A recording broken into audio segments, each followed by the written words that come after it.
정도의 군 생활을 해야 된다고 보면 될 것 같습니다. 네, 잘못 들은 거 아닙니다. 안녕하십니까. 저는 2004년부터 2006년까지 강원도 양구 21사단 백두산 최전방에서 2년간 군생활을 하고 전역한 유튜버 효자선입니다. 안녕하세요.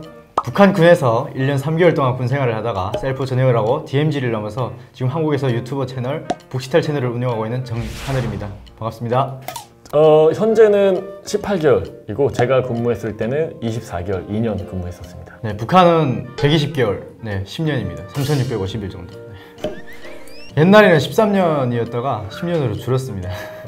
한국 같은 경우에는 보통 이제 신체 검사를 입대 전에 하게 되는데 1, 2, 3급 같은 경우가 다 이제 현역으로 입대를 하고 뭐 140 이하 같은 경우가 면제, 예전에는 이제 평발 같은 경우도 면제라고 알고 있는데 지금은 입대를 하는 걸로 알고 있고 1, 2, 3급 신체 건강한 남자들은 현역으로 입대를 한다, 그렇게 보시면 될 것 같습니다. 네, 북한도 신검이 있습니다. 그래서 신체 건강한 군인은 모두 입대가 가능하다고 보면 되는데 제가 입대할 당시에 153이었고요.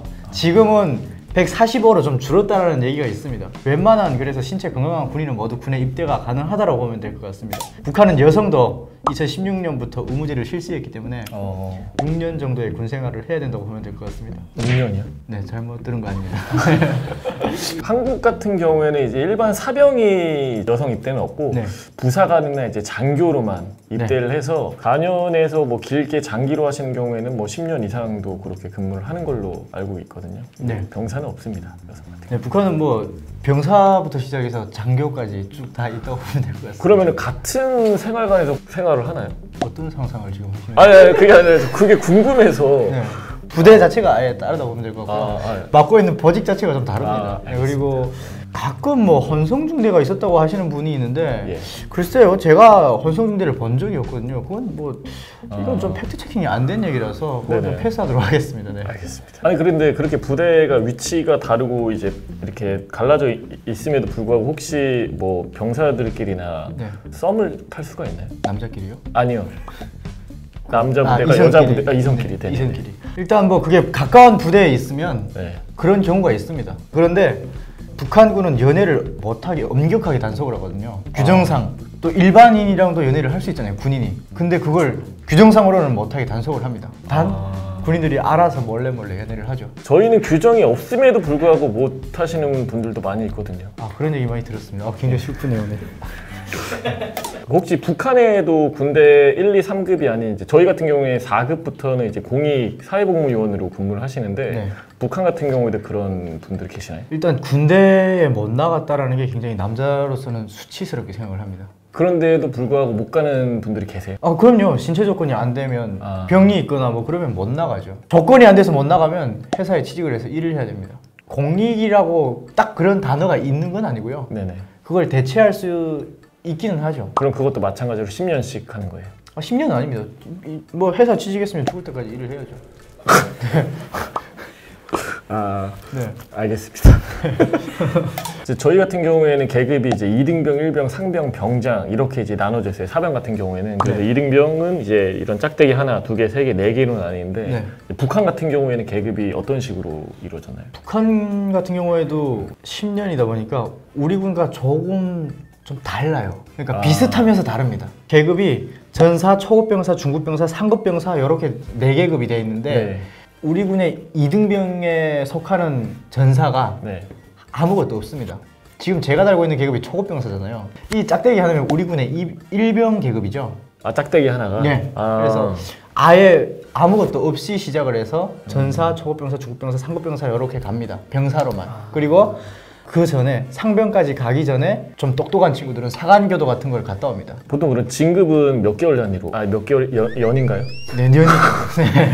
저는 이제 6675 지금은 2664인가 그럴 거예요. 북한은 아마 아무것도 없는 상태에서 1년 이걸 달고 2년 그 다음에 한 줄 더 달고 2년 끝날 때까지 하든지 아니면 부사관 갔다 와서 한 6개월 정도 사관학교가 6개월 정도 되는데 그래서 하사, 중사, 상사, 홍무상사의 계급으로 이렇게 나뉜다고 보면 될 것 같습니다. 휴가 같은 경우에는 어떻게 나오세요?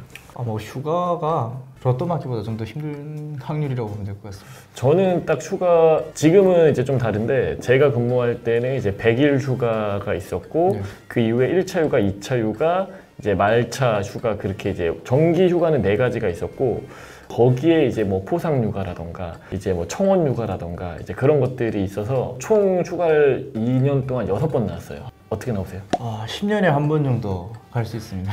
전역하면 가는 거예요? 전역하면 가는 게 태반이고요. 근데 중간에 돈 많은 친구들은 물자구입 휴가 갔다 올 수 있습니다. 그래서 부대에서 숙제를 내주면 장교 한 명 대동해가지고 왔다 갔다 그 비용을 다 가는 사람이 대줘야 되고, 그리고 갔다 와서 그 부대에 뭐 장교들 다 이렇게 또 뭔가 또 들어가야 되고. 저희는 이제 청원 휴가라고 해서 이제 직계 가족이 이제 돌아가시면 또 나가는 휴가가 있어요. 4박 5일 정도. 북한도 그런 게 있나요? 그런 건 있습니다. 근데 만약 북한의 교통이 안 좋아가지고 그 연락받기가 힘들거든요. 부대에다가 연락이 안 됩니다. 그러면 돌아가신지도 모를 경우가 만약 있어요? 편지가 올 수 있어요. 아무것도 없는 친구들은 편지가 오는데 편지가 한 통이 왔다 갔다 하는 시간이 3개월, 6개월 정도 걸리거든요. 다 그게 끝난 다음에 받아볼 수가 있어요. 그러면 너 가겠냐? 이렇게 물어봅니다. 뭐 가겠다는 친구들도 있고 안 간다라는 친구들도 있고, 그건 좀 케바케라고 하면 될 것 같습니다. 저희 같은 경우에는 군 생활을 하면은 이제 고참들한테 뭐뭐 했습니다, 뭐뭐 하셨습니까? 이제 단아가로 이제 보통 이제 뒤에 붙이거든요. 네. 북한 같은 경우에도 말투를 그렇게 단아가를 붙이시나요? 아니면? 그럼요. 단아가 씁니다. 똑같아요. 단아가 안 썼다고 그냥 맞아 죽습니다. 여기 뭐 농장원들이냐. 저희 같은 경우에는 이제 들었을 경우에 네. 뭐 잘못 들었습니다, 아니면 다시 한번 말씀해 주시면 안 되겠습니까? 이런 식으로 대답을 하거든요. 네. 북한 같은 경우에는 잘 못 들었다고 하면 뭐 어떻게 표현을 하세요? 그냥 그때는 네 이렇게 네? 네 이럴 수 있습니다. 네? 네? 이럴 수 있습니다. 저희 같은 경우 네 했다가 바로 나가버리거든요. 네? 이러면 알려주는데 뭐라 하죠. 귀에 뭐 말뚝 틀어박았냐 아니면 그쵸. 그러면서 이렇게 츤데레 스타일로 알려주니. 제가 한번 여자를 썼거든요. 신병훈련 끝나고 부분대장이랑 되게 친해졌다고 생각해져가지고 군무사면서 이제 부분대장이랑 막 이렇게 주고받다가 그랬냐? 막 이러고 있다가 네 맞습니다. 아닙니다. 이러다가 혹시 부분단지도 그랬어요? 진짜 죽는 줄 알았습니다. 네. 저희 같은 경우는 이제 전역을 하고 이제 예비군이라고 해서 1년에 한 번 정도 이제 동원훈련 2박 3일 가거나, 아니면 학생 같은 경우에는 이제 학교에서 이제 하루 정도 교육을 받는 거를 이제 한 6년 정도를 하거든요. 네. 북한 같은 경우는 10년 군생을 하잖아요. 네. 그 이후에 예비군 같은 것들이 있나요? 그럼요. 있습니다. 몇 년이에요? 50세까지 합니다. 예비군을? 네. 50세까지 민방위로 넘어가서 50세에 끝나는 걸로 알고 있어요. 55세인가 50세인가 아무튼 그때까지 하는 걸로 알고 있습니다. 그러면 똑같이 군복을 입고 가서 하루 정도 훈련을 받는 거예요? 군복이 아니고 정의대복이라고 또 따로 있습니다. 전투복 같은 것만 입고 네네 가는? 맞습니다. 동원이라고 2박 3일 동안 들어가서 하잖아요. 그렇죠. 북한도 막 그렇게 해요. 동원 동안. 갑니다. 2박 3일이 아니라 뭐 한 5박 6일 막 이렇게 6박 7일도 막 가는데 뭐. 네, 24개월 동안 군 생활하면서 네. 가장 힘들었거나 뭐 가장 기억에 남는 게 뭐가 있을까요? 가장 기억에 남았던 건 제가 이제 병장 때 GOP 최전방에 있을 때 신병으로 들어온 친구가 있었거든요. 네. 그 신병이 저희가 이제 근무를 복귀하면 이제 안전 검사를 합니다. 이제 소초장이 격발 딱딱딱 이상무 하는데 빵 소리가 나는 거예요. 발사를. 네. 실제로 그런 오발 네. 사고가 있어가지고 그게 가장 크게 기억에 남는데 다행히 그 친구가 신병이어서 크게 뭐 징계를 받거나 그러진 않았어요. 10년 동안 휴가를 못 나가서 뭐 부모님이 정말 보고 싶을 수도 있고 친구들이 보고 싶을 수도 있잖아요. 네. 그래서 탈영하는 경우가 많이 있나요? 네, 탈영 많이 합니다. 그래서 탈영 많이 하면 예전에는 막 한국의 영창처럼 생각하면 안 되고요. 그보다 더 심한 데 막 가고 그랬거든요. 탈영을 하는 친구들이 너무 많아가지고 그래서 그 일일이 다 처벌을 못 하고 어느 정도 선에서 이렇게 훈방을 해서 좀.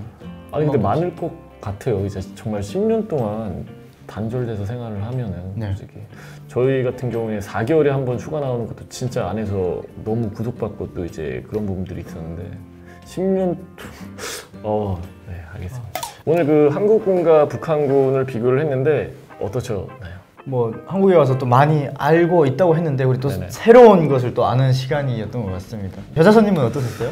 저 같은 경우에는 10년 동안 휴가를 못 나간다는 거에 대해서 굉장히 충격을 받았고 많은 것을 알고 돌아가는 시간이었습니다.